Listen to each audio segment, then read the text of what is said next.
हिंदुत्व ये हमारे राष्ट्र की पहचान है। उसमें अनेक पंथ संप्रदाय है और उसकी ये अपनी अंगभूत शक्ति है कि और भी अनेक पंथ संप्रदायों को वो हजम कर सकता है। आरएसएस प्रमुख मोहन भागवत के इसी बयान ने एक बार फिर से विवाद को छेड़ दिया है। भागवत मुंबई में विश्व हिंदू परिषद की स्थापना की स्वर्ण जयंती मनाने के लिए आयोजित सप्ताह भर के कार्यक्रम के उद्घाटन के मौके पर बोल रहे थे। भागवत के इस बयान की राजनीतिक दलों ने कड़े शब्दों में निंदा की है।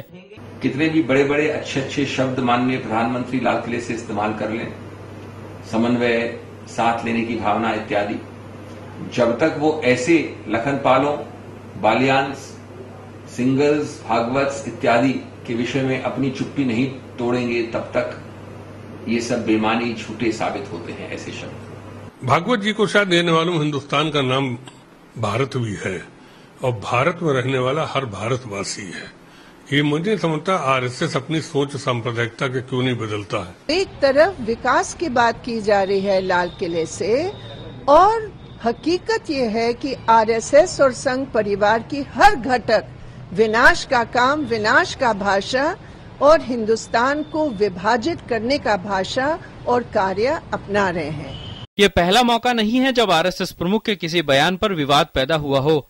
इससे पहले कटक में भागवत ने कहा था कि सभी भारतीयों की सांस्कृतिक पहचान हिंदुत्व है और देशवासी इस महान संस्कृति के वंशज हैं। भागवत ने कहा था जब इंग्लैंड के निवासी को इंग्लिश, जर्मनी के निवासी को जर्मन और अमेरिका के निवासी को अमेरिकी कहा जाता है, तो फिर हिंदुस्तान के निवासियों को हिंदू क्यों नहीं कहा जा सकता। विरोधी कुछ भी कह रहे हो, संघ और बीजेपी ने आरएसएस प्रमुख के इस बयान का समर्थन किया है। मोहन भागवत जी ने जो कहा वो संघ का आज का मंत्र है क्या? 1925 से है। और जो आलोचना करते हैं उनको हिंदू का अर्थ समझता नहीं, हिंदुत्व समझता नहीं, राष्ट्रीयत्व नहीं समझता। वो प्रादेशिक राष्ट्रवाद मानने वाले हैं। मुझे लगता है इस विषय पर सुप्रीम कोर्ट ने बड़ी स्पष्ट टिप्पणी पहले की है। अगर लोग उसको अच्छी तरह से पढ़ लें, जान लें, तो इन लोगों को उस बात का पूरी तरह से जवाब मिल जाता है। 15 अगस्त को प्रधानमंत्री नरेंद्र मोदी ने लाल किले की प्राचीर से सभी देशवासियों से अपील की थी कि हिंसा और समाज को बांटने वाली सभी भावनाओं और विचारों से कम 10 साल तक सभी देशवासियों को परहेज करना चाहिए। सवाल यह है कि इन भावनाओं और विचारधाराओं पर दशकों की राजनीति करने वाले अलग अलग पक्षों के बीच इस सुझाव पर अमल करने की पहल कौन करेगा। News night desk, DD news.